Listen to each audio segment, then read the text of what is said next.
నంద్యాల జిల్లా డోన్ నియోజకవర్గంలో గ్రామ కంట భూముల సర్వే వ్యవహారం మళ్లీ వివాదాస్పదంగా మారింది. గార్లదిన్నె గ్రామంలో మూడోసారి సర్వేకు వచ్చిన అధికారులు సర్వే నిర్వహించకుండానే వెనుతిరిగిన ఘటన స్థానికుల్లో ఆగ్రహాన్ని రగిలించేలా చేసింది. ఫిర్యాదుదారులకు ముందుగా నోటీసులు జారీ చేసి గ్రామానికి చేరుకున్న సర్వేయర్ కొద్దిసేపటికే అత్యవసర సమావేశం ఉందని హడావిడిగా వెళ్లిపోవడంపై గ్రామస్తులు ఆవేదన వ్యక్తం చేశారు. ఎలాంటి కొలతలు చేపట్టకుండానే వెనుదిరగడంపై పలు అనుమానాలు వ్యక్తం చేశారు స్థానికులు.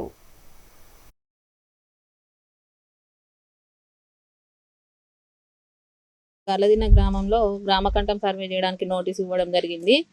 అనివార్య కారణాలు అనగా మాకు జేసీ సార్ మీటింగ్ పెట్టాడు. వీడియో కాన్ఫరెన్స్ అయినందువల్ల మేము ఎంఆర్ఓ ఆఫీస్కి తక్షణమే అటెండ్ కావాలి అని మా ఎంఆర్ఓ మేడం గారు కాల్ చేసి చెప్పారు. అందువల్ల మేము ఆఫీస్కి వెళ్ళిపోవడం జరుగుతుంది.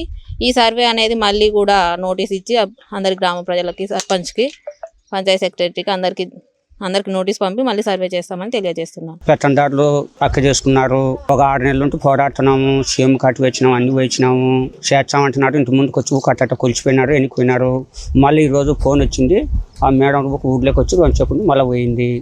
మాకు న్యాయం జరగాలని కోరుకుంటున్నాం. పీజీఆర్ఎస్లో గత 2 సంవత్సరాల నుంచి పోరాడుతున్నాము. గ్రామకంఠ కబ్జాలు జరిగినాయని. అయితే వీళ్ళు సర్వేయర్లు, విలేజ్ సర్వేయరు, మండల సర్వేయరు, ఎవరైతే బిఎల్ఓ వీళ్ళందరూ ఈరోజు అయితే వచ్చినారు గ్రామానికి. మాకు మీటింగ్ ఉంది అది అని చెప్పి వాళ్ళు కొన్ని అబద్ధాలు మాటలు చెప్పినట్టు చెప్పి మేము వెళ్ళిపోతున్నాం, మీటింగ్లు ఉన్నాయి తర్వాత కొలుస్తామని చెప్పినట్టు వెళ్ళిపోతున్నారు.